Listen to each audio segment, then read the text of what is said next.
Right now, someone in your organization is copying client data into a free Claude account. Maybe it's a technician summarizing a ticket, maybe it's a manager drafting a proposal, maybe it's someone who found Claude on their own, fell in love, and never thought to ask, where does this data actually go? And here's the problem. On a personal free or pro account with Claude, the answer might be to Anthropic's training model. Claude is one of the most capable AI tools available right now. MSPs are using it, IT admins are using it, the downstream users we manage are absolutely using it. The question isn't whether or not it's in your environment, it already is. The mission today is actually to understand what's happening in your tenant, show you what security controls actually look like across the different Anthropic plans, walk you through connecting Claude to Microsoft 365 the right way as an admin, and then taking a look at something not a lot of people have noticed yet, which is Anthropic's models now being available in Microsoft 365 Copilot. Let's go ahead and dive in. Okay, so diving in here, I first just want to cover what's likely going on in your organization today, or what I see in the businesses that I consult with here. So users will typically just go to Claude.ai and they'll click here to sign in with their Gmail, their personal Gmail account as an example. And they will click in here and they'll establish account and they'll just say continue because this is all their personal information. And from there, they're just agreeing and they're clicking on create an account. And you can actually just use this free plan. They could be possibly putting a credit card in that they have to start to use Claude if they really are active power users, but most likely they're going to use the free version. And then it's going to give them the ability here to even download it on a Windows device. Now, if you're managing PCs in your organization, likely you won't have the ability or give them the ability to do that because they're going to be a local user. But even with this, you can go ahead and click on continue. You can go ahead and say, this is Nick as an example. My role, maybe I'm in sales as an example here.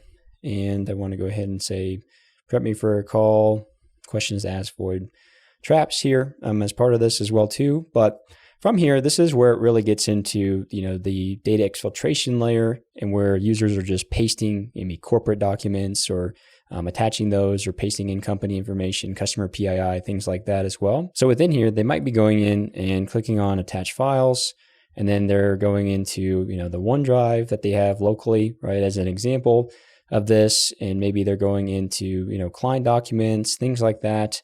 That's part of this that you really wouldn't want to have shared over the network. And then they're able to go ahead and attach any file in here, from OneDrive, right? And so we've gone from a compliant network location and perimeter, for our security and for our data, into a very much non-compliant area here as well.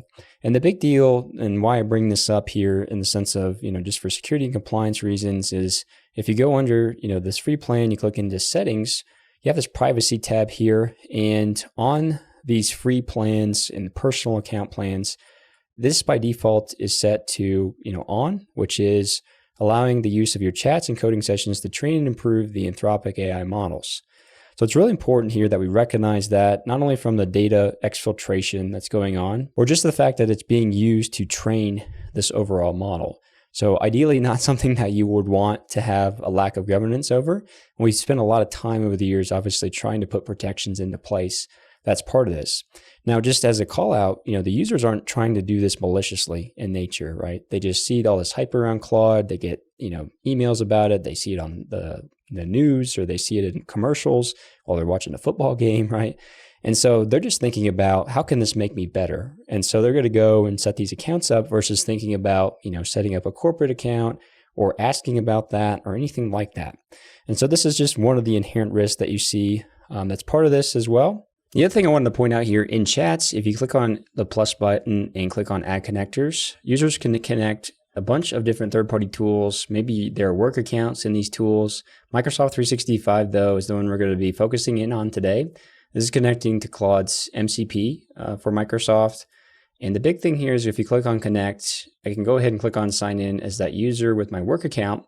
And I'm going to be presented to consent to the permissions here for just reading a ton of my data, that's in Microsoft as well. And so the big thing here is unless you have your settings locked down on the Microsoft side to say that admins need to approve every single app that comes in the organization, users can actually just consent and have Claude start reading their data. That's part of this as well too. So if I click on accept here, then it's going to go ahead and connect to my tenant. It's going to create that app registration in my organization's Active Directory in Entra. But the big thing here is then I can just start saying what are, maybe not all caps, my latest emails as an example, and it's going to understand and look at these tools for this request, and it's going to look at the Outlook email from Microsoft 365, and you can actually click into that, and it's going to go ahead and use the Graph API to grab that data in the MCP server, and then it's going to pump out my latest emails, right? That's part of this. And so this is something where you have high consideration for concern when it comes to the governance layer, right? And it's saying, hey, we have this and it's automatically training on our data, and, we're feeding it all of our Microsoft data now, just with the connector there. That's part of that. So another unique consideration that you just need to take into effect here as far as just concerns or considerations for the other things I'm going to show you. Another one that I wanted to point out here as part of this as well too is that you can click on this Get Apps and Extensions, and they have this Microsoft Office extension that you can get if you're part of a paid plan. So technically users could still be on a personal account but upgrade to a paid plan as part of that, and they can go ahead and install for Microsoft 365, right, as a plugin. And this would actually not get prevented in the general sense, just given, we're not actually running an executable on the device or anything like that. We're actually just adding an extension into Excel. So if I drag that into focus here, I've done that here for this account, and you can see that I've added the Claude extension here, and users would get prompted, to be able to authenticate to their account, but then they can start working with all of their work data. That's part of this as well too.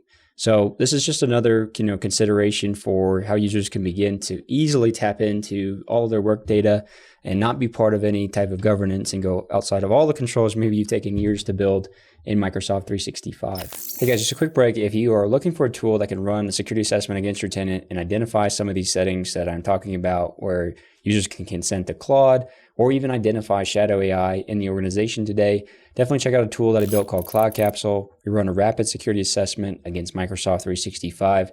Give you a bunch of data around what your posture looks like today, giving you the tools to actually fix it, and produce reports like this shadow AI report. That's in early access here as well too, just to see what kinds of AI the users are leveraging within your organization. You can actually click in to see things like Claude as an example, see all the users, and then be able to identify for an individual user all the other tools for AI that they're leveraging today in the organization. So if this looks interesting and you guys want to get a free assessment and check out a demo, head over to cloudcapsule.io and book a demo with us today. Okay, so that I've showed you guys, kind of the risk that's exposed here when you have users that are on free plans or, personal plans, either in Pro or Max. I want to outline some of the security features that you do get and kind of the delineation of moving into corporate accounts on a Teams or enterprise plan. I put this matrix together. It's actually available as part of my school community. So if you go into the video description, I'll have a link to that to join that community. It's free, but I'm pumping a bunch of assets here. It's newer in nature, but I'm trying to put all the assets in one spot here for everybody to be able to use and see. In this, though, I've kind of outlined various sections here for identity and access, admin policy controls, Claude code governance, compliance and certifications, things like that. I'm not going to go through this in depth, but the key thing here is that once you get into a Teams and enterprise plan on the commercial plan, the setting that I showed there for privacy of allowing the user's chats and history and all that to be able to train the models is non-existent. So you have kind of more of an isolated instance with that. And this is also where you can enforce things like single sign-on or have skim provisioning for just-in-time provisioning of users into the environment whenever they onboard and offboard the organization. And you get a lot of productivity benefits too. This is not all about security in nature. You have a lot of various advantages here when you talk about users being able to collaborate with each other or the model being able to understand securely how you're using data about your organization and can surface that up as well too in more of a team type of setting. So this is just something that I wanted to outline here because you can ultimately, with the plans I'm going to get into in depth today, could prevent somebody from using a corporate email even to sign up for a free or Pro or Max account versus getting into one of the commercial plans. So there's a lot here, and again, it's too much for me to go through in this video. I'm going to do another video just on the breakdown and comparison of that. But I wanted to call it out here because day one item that I would try to do is get a corporate account set up. If you see a lot of users in the organization managing this today, and we'll talk about Copilot here in a little bit as well too, But this is a way where you can begin to lock this down and start to secure this versus thinking about, all your data going into an ungoverned state, right, as part of that. So just want to call that out because you can get on those, and there's custom pricing. There's minimums here for enterprise that you need to get into, depending on the seat size. Above 40 users, you want to take a look at that versus the team size itself. Once I'm logged in here, I'm actually under this Teams account here, and you can see that I'm on the team plan, and I have this actual personal plan that actually is under my corporate email as well too here. Again, future videos can show you how to lock that down a little bit more just from the settings here. But if I go into the settings, you'll see there isn't like this privacy tab anymore because that's not even applicable for these accounts. There's a lot of hardening settings that I'll go through in time with different videos that we see as part of this as well. But within here, you can actually go under the organization settings as well too, and see more information about what's going on within the organization. You can approve and verify domains that you would have. You can set up single sign-on. You can make user provisioning invite only. That would get into the organization. So there's a lot of security controls that you get that are part of this plan and that you have as part of this. You don't even see obviously the organizational settings if you're on that personal plan within here. When you're on here, you can still connect to Microsoft 365. If I go in and I click on Microsoft and I say add to your team, this is saying, hey, a Microsoft Entra admin setup is required. This is, required for other members of your team to be able to connect, right? So again, on the personal account, they can do that, which is just basically saying, I want access to your data as an individual user, versus this is saying, hey, if you connect this, then other users will be able to, use the connector as well too. So we can click on continue here. And from here, you'll be prompted to go ahead and sign in with the admin account here as part of this. So the big thing with this is that you can consent on behalf of your organization, which updates, as you can see here, the permissions. And I did that before, just because I am technically an admin in this account for that other user, but they would still be able to consent. This is basically saying just for you again versus your organization. And then that switches the context of the permission instead of your to users, right? As an example here, you can click on accept. And this will go through and, actually process, and then you'll see some additional admin settings here that we can configure. Under connectors, you can actually see, for chat message search, finding meeting availability, Outlook calendar, Outlook email search. By default, it needs approval from the user, right? As an example of that. So just like we saw when I asked how or what my most recent emails were, it said, hey, do you want me to allow it to connect to this? And you can go in here and say, there's custom settings, or it needs to be blocked by default. As an example, if you don't want people being able to search for their SharePoint folders or files, right? And maybe just start with email as an example. So there's some additional protections that you can get into there. But whenever I start a new chat and I say, the same question, my most recent emails, because I've reconnected this, it should ask me to allow. This is what I was mentioning here, where you can say allow once or deny, things like that. And I can go ahead and approve that and see that within here. So the big thing here is that it's this consistent experience, but you're through an approved channel now. It's not being used to train the model. As part of this, it still separates out, your data layer from Microsoft in the sense that this is pulling into, Claude's context. But we do have this governance here to have, the team plan set up. We have the organizational settings here so that it's isolated, for what users are chatting with, as well as our org data as part of that, which is better than you saw obviously with that personal account using a Gmail connecting to their corporate account, and then being able to upload any document even from their OneDrive sync, right, that we showed earlier as well. So after that's consented to, whether by a user or by a admin, you will see in your account under the app registrations, the enterprise apps, I should say, the enterprise apps here, there's two that they create as part of this for this MCP server as part of this as well too. So you could check this in your environment right now. If you don't have your settings locked down for consents, for your permissions within here for do not allow user consent, right, as part of this setting, then those personal accounts could have registered this application in your environment.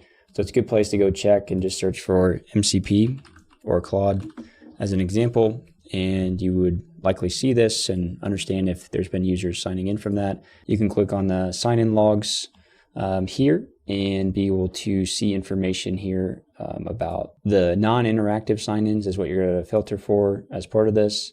And you'll see here, because it's using the API, with Microsoft Graph to be able to use that information. You won't see anything here under the user sign-ins, but you'll know which user actually consented to it based off of the user principal name. Last thing I want to cover you guys is the Copilot conversation. A lot of us have stuck away from Copilot in the sense that it's been underperforming comparatively speaking to these other platforms like Claude or GPT. But it is something that is highly beneficial because it is already connected to your work information and it's got a secure basic container for it, if I could summarize it in the highest level. But the big thing here, that they're doing that's now kind of in a preview mode is I could say summarize my inbox as an example here. And this is something where you can actually choose in the newer programs here, the Opus model with Claude or choose GPT, and you can have access to these various models. So Microsoft is becoming, kind of more of an agnostic layer for this as well too, where you have these considerations for using the different models and being able to capitalize on that. This is kind of an early access right now where you'd be able to see this up in the right hand corner. Maybe by the time you're watching this video, you'll see that as well too, but you do get access to these models. So it's nice that you'd be able to do that. And it is an add-on license, but it's not necessarily more expensive on the business plan, at least, than the Teams or Enterprise plan would be with Claude if you were to move to that.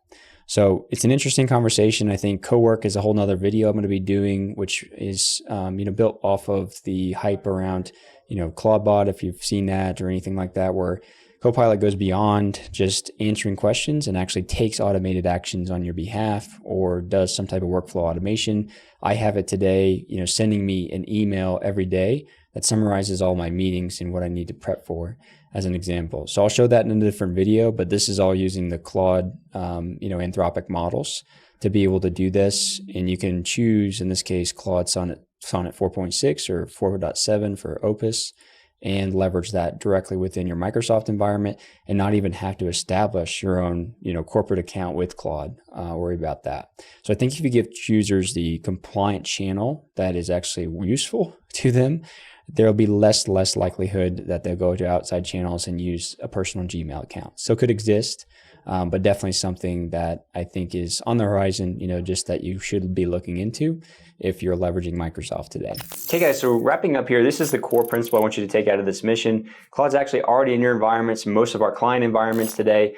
And the emphasis here is not to go in and just simply disrupt the organization by blocking it over the network or preventing users from leveraging it. It's to get them into a compliant workflow by leveraging these commercial accounts, connecting your 365 account securely, or even taking a look at Copilot as the alternative, given you can now use these Anthropic models. If you're managing multiple 365 tenants and want visibility to these AI tools, definitely check out Cloud Capsule that I showed today. I'll have a link in the video description as part of this. Like this episode if it was useful, and subscribe for next week's mission. I'll see you guys next time.